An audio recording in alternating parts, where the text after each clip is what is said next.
Hello everyone, this is Pooja Sharma from Pooja Sharma classes. उम्मीद करती हूँ आप सब अच्छे होंगे। तो आज हम डिस्कस करेंगे आपके साथ संस्कृत पेडागोजी को। यह पेपर आपका सीटेट का 10 जनवरी 2023 का प्रीवियस ईयर पेपर है, जो आपकी लेटेस्ट परीक्षा हुई थी लास्ट ईयर। तो आपको इन सभी जो संस्कृत पेडागोजी के क्वेश्चंस हैं आपको समझ के चलने हैं, किस तरीके से आपके प्रश्न पूछे जाते हैं, तो आपको इनको अच्छे से समझना है। तो स्टार्ट करते हैं। आपको वीडियो पसंद आती है तो वीडियो को लाइक कर देना, और चैनल को सब्सक्राइब नहीं किया है तो चैनल को सब्सक्राइब कर लेना। आप वीडियो को लाइक नहीं करते हैं, हमें डिमोटिवेट फील होता है, तो आप लाइक कर दिया कीजिए, जिससे हमको भी अच्छा लगेगा, हमें मोटिवेशन मिलता है। तो आप लाइक कर देना, और चैनल को सब्सक्राइब नहीं किया है तो चैनल को सब्सक्राइब कर लेना। स्टार्ट करते हैं। बहुत ही बेहतरीन तरीके से हम सभी प्रीवियस ईयर क्वेश्चन पेपर्स को कराई रहे हैं, तो आपको मेरे साथ जुड़ जाना है और अपनी तैयारी को आपको बेहतर बनाना है। तो स्टार्ट करते हैं। क्वेश्चन नंबर 1 आता है, बहुभाषिक कक्षा अस्ति। आपको बताना है जो बहुभाषिक कक्षा है क्या है, इसके बारे में बताना है आपको। तो शिक्षार्थीन प्रथम भाषायां विविधेन वदन्ति। ऑप्शन 2 आता है, शिक्षकाः शिक्षार्थिना भाषा जानन्ति। ऑप्शन 3 आता है, शिक्षार्थिन अनेकासु भाषासु पाठयन्ते। ऑप्शन 4 आता है, प्रत्येकम शिक्षार्थी द्वयाधिकम भाषा जानन्ति। तो आपको बताना है कि जो बहुभाषिक कक्षा होती है यह कैसी कक्षा होती है, तो इसके बारे में आपको बताना है। तो बहुभाषिक कक्षा की बात करते हैं तो इसका सही आंसर होता है आपका ऑप्शन नंबर 1 कि शिक्षार्थी प्रथम भाषा विविधेन वदन्ति। यानी कि शिक्षार्थी की जो प्रथम भाषा होती है वह क्या होनी चाहिए, तो उसकी मातृभाषा होनी चाहिए। मातृभाषा की बात करते हैं तो उसकी मातृभाषा क्या होती है, जो आपकी घर की भाषा होती है वह आपकी मातृभाषा होती है। ठीक। बहुभाषिकता, क्योंकि बच्चे हैं बहुत भाषाओं वाले होते हैं, तो हमें सबको इम्पोर्टेंस देनी चाहिए, सभी बच्चों को अलग थलग नहीं करना है। तो इसका सही आंसर होता है आपका ऑप्शन नंबर 1। ठीक। क्वेश्चन नंबर आपका 2 आता है, आपको बताना है, शिक्षार्थीन व्याकरणे का नियमान शनैः शनैः पौनः पुण्येन च शिक्षन्ते सर्वान् व्याकरणे कने नियमानाम् एकदेव ज्ञानस्य अपेक्षया शनैः शनैः व्याकरण नियमा ज्ञातव्या एतत् शिक्षणम कथ्यन्ते। आपको इसका आंसर बताना है। तो यह आपका पारिस्थितिक शिक्षणम होता है, वर्तुलकार शिक्षण होता है, या संरचनात्मक शिक्षण होता है, या फिर आपका स्थानिक शिक्षण होता है। तो इसका आपको आंसर बताना है कि व्याकरण कान्यमान शनैः शनैः पौनः पुण्येन च शिक्षन्ते सर्वान् व्याकरण नियमान् एकदेव ज्ञानम अपेक्षाया शनैः शनैः व्याकरण नियमाय ज्ञातव्या एते शिक्षणम कथ्यन्ते। तो इसका सही आंसर होता है जो व्याकरण की शिक्षा होती है यह आपकी कैसी होती है, तो यह आपकी वर्तुलाकार होती है। कैसी होती है? वर्तुलाकार होती है। पारिस्थितिक शिक्षण नहीं होता, संरचनात्मक नहीं होती, स्थानिक नहीं होती। कैसी होती है? यह आपकी वर्तुलाकार होती है। क्वेश्चन नंबर आपका 3 आता है, पाठ्यपुस्तकस्य अवबोधन क्षमता तस्मात् सूचनाम् आहरणं तस्य व्याख्यान च एतत् सर्वं किम् अस्ति। आपको इसका आंसर बताना है कि पाठ्यपुस्तकस्य अवबोधन क्षमता तस्मात् सूचनानाम् आहरणं तस्य व्याख्यान च एतत् सर्वं किम् अस्ति। तो यह आपका प्रवाहेण पठनम होता है, निष्कूटनम होता है यानी कि डिकोडिंग होता है, श्रुतलेख होता है, या अवबोध पूर्वक पठनम होता है। क्वेश्चन नंबर 3 का सही आंसर आपको बताना है क्या होता है, तो इसका सही आंसर होता है आपका ऑप्शन नंबर 4। यह आपका अवबोध पूर्वकम पठनम होता है। क्या होता है? अवबोध पूर्वकम पठनम होता है। इसका सही आंसर ऑप्शन नंबर 4 होता है। क्वेश्चन नंबर आपका 4 आता है, आपको बताना है, येन वाक् विकारेण एकमेव शब्द कुंदचारणेन भाषणम प्रवाह वादितो भवति तदस्थि।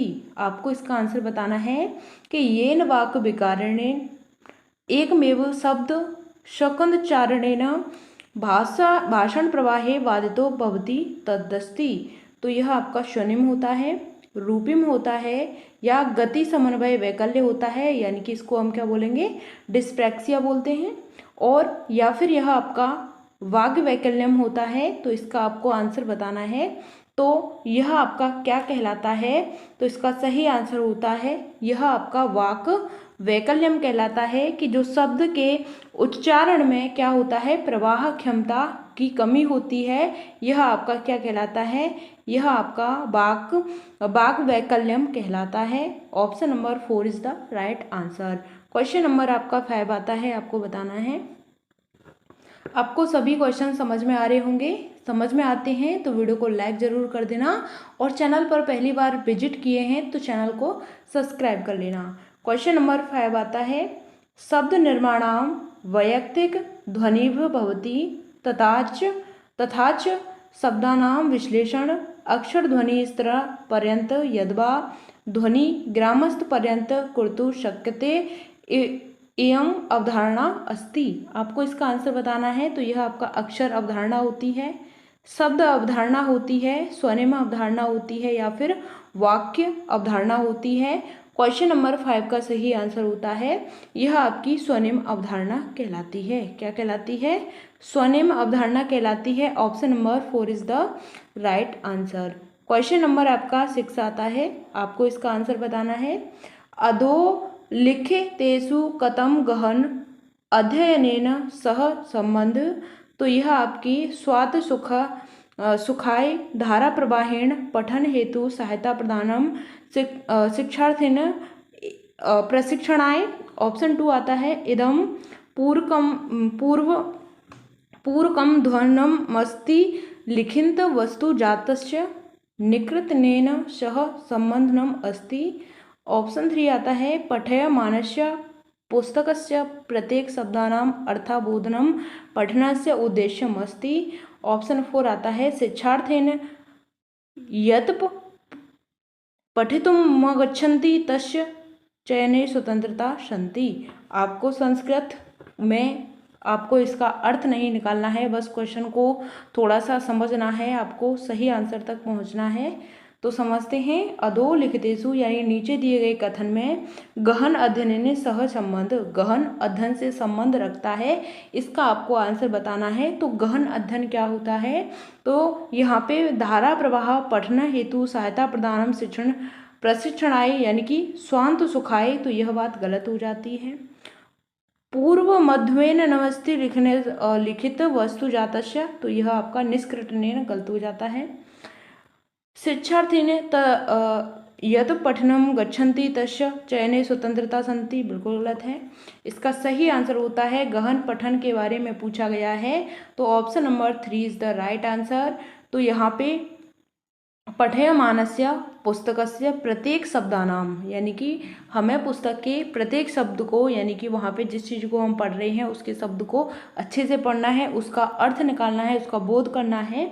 पठनस्य उद्देश्यम अस्ति, इसका सही आंसर होता है ऑप्शन नंबर 3। ठीक, क्वेश्चन नंबर आपका 7 आता है, आपको बताना है। का पद्धति इम विश्वसिति यत विषय वस्तु अपेक्षाया वाक्य निर्माणम अधिकम महत्वपूर्णम अस्ति, तो संप्रेषणात्मक भाषा शिक्षण पद्धति। ऑप्शन 2 आता है, व्याकरणानुवाद पद्धति। ऑप्शन 3 आता है, संरचनात्मक उपागम। ऑप्शन 4 आता है, निर्माणात्मक उपागम।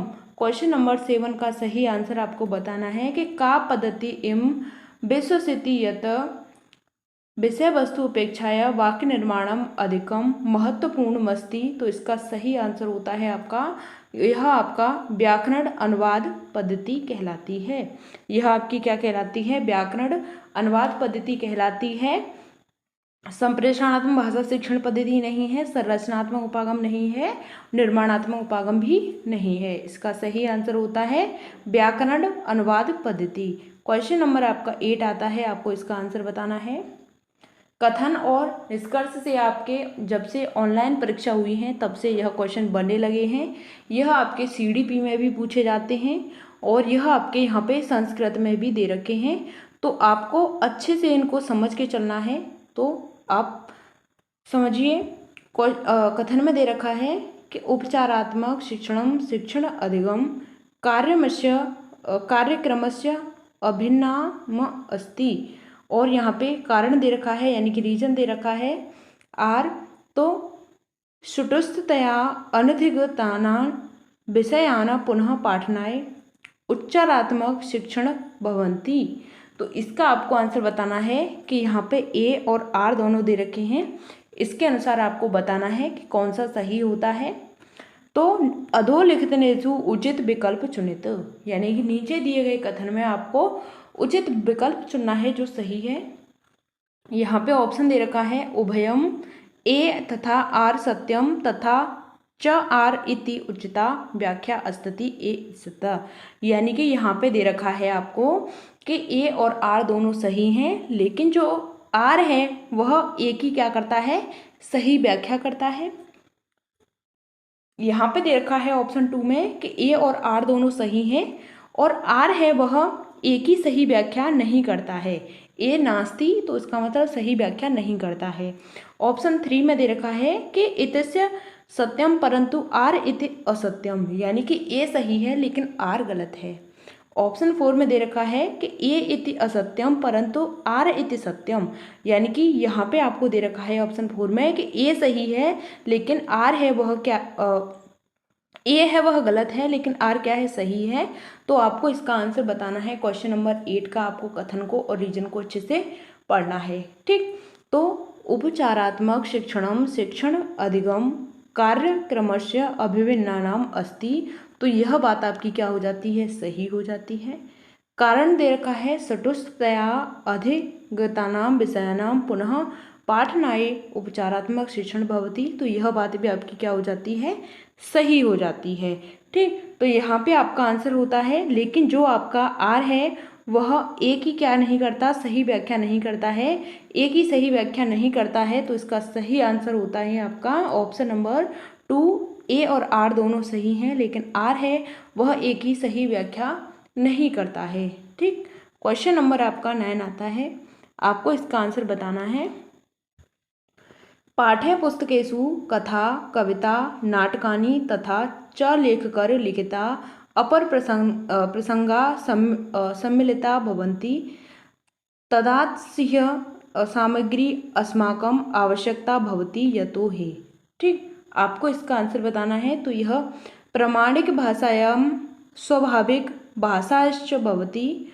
ऑप्शन 2 आता है पाठ्यपुस्तके सम्मिलिता एवं इति उद्देश्येन लिख्यन्ते। ऑप्शन 3 आता है प्राख्यार्थे लेख लिख्यन्ते। ऑप्शन 4 आता है सरलानां भाषा या भवति।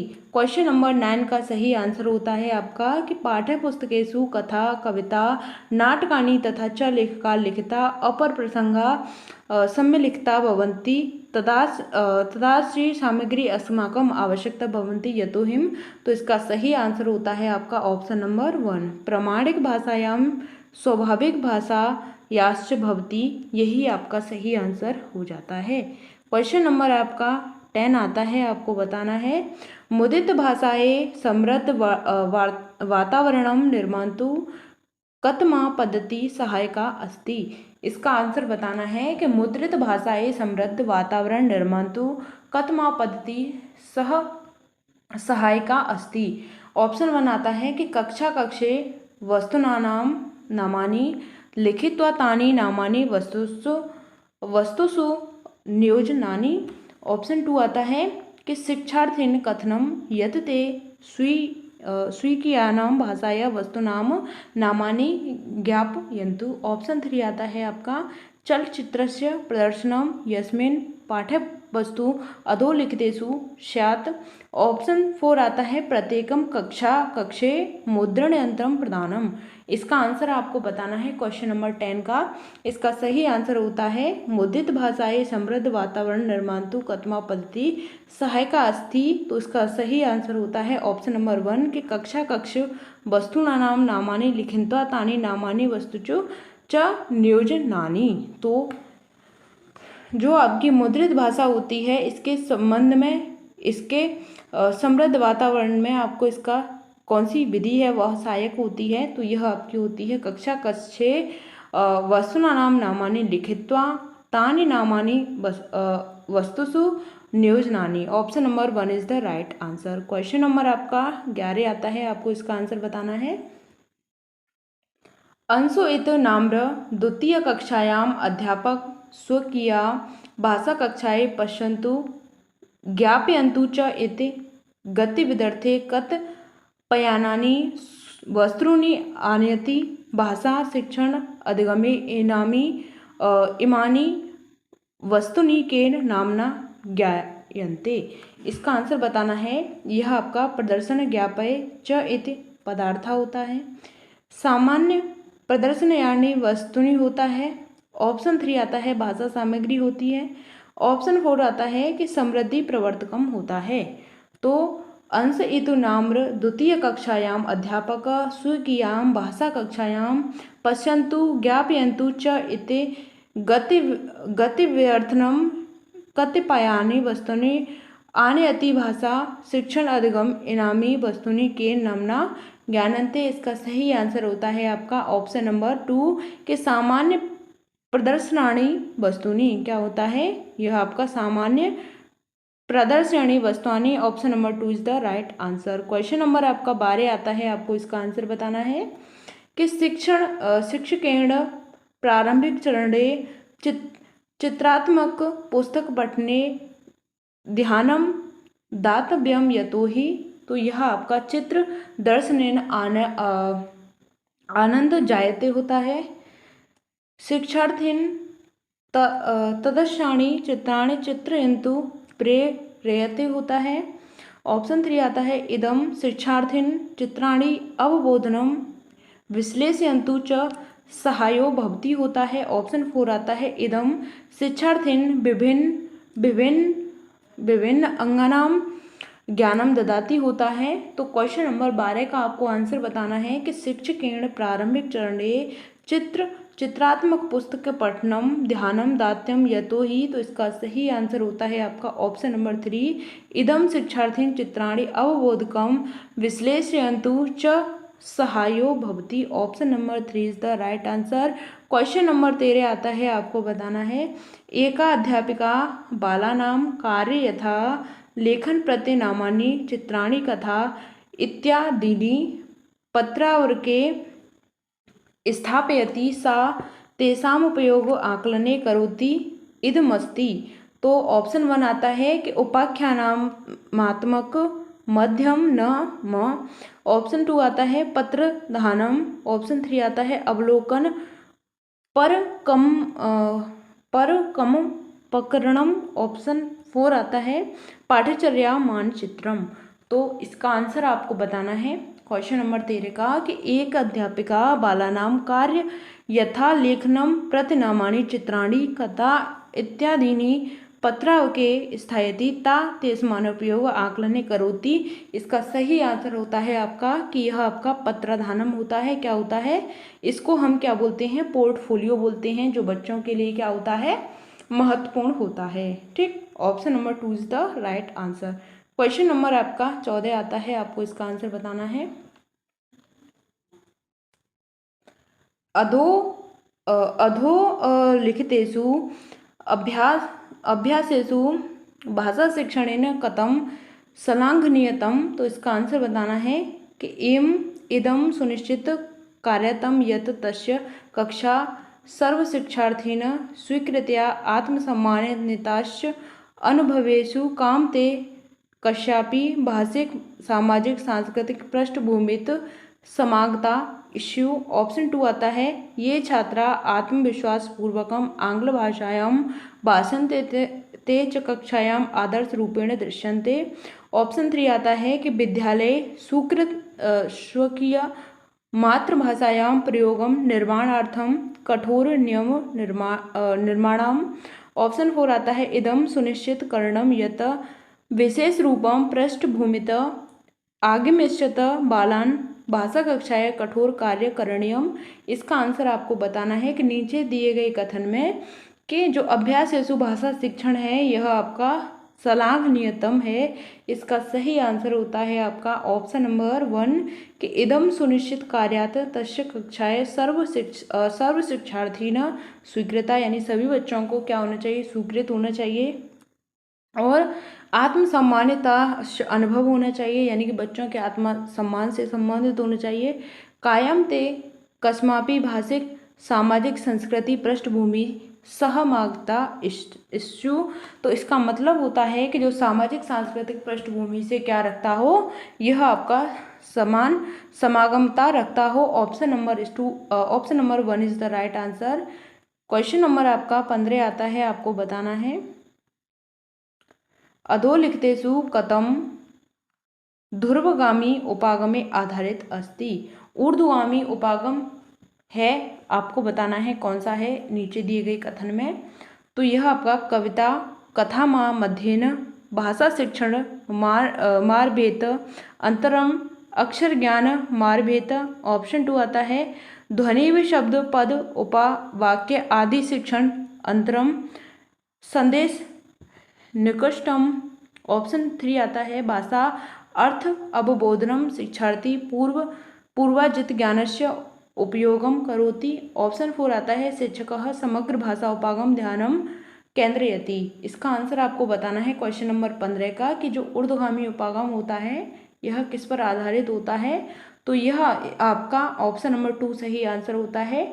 ध्वनिम शब्द पद वाक्य आदि अधिक शिक्षण अनंतरम संदेश निकुष्टनम। ऑप्शन नंबर 2 यह सही आंसर होता है।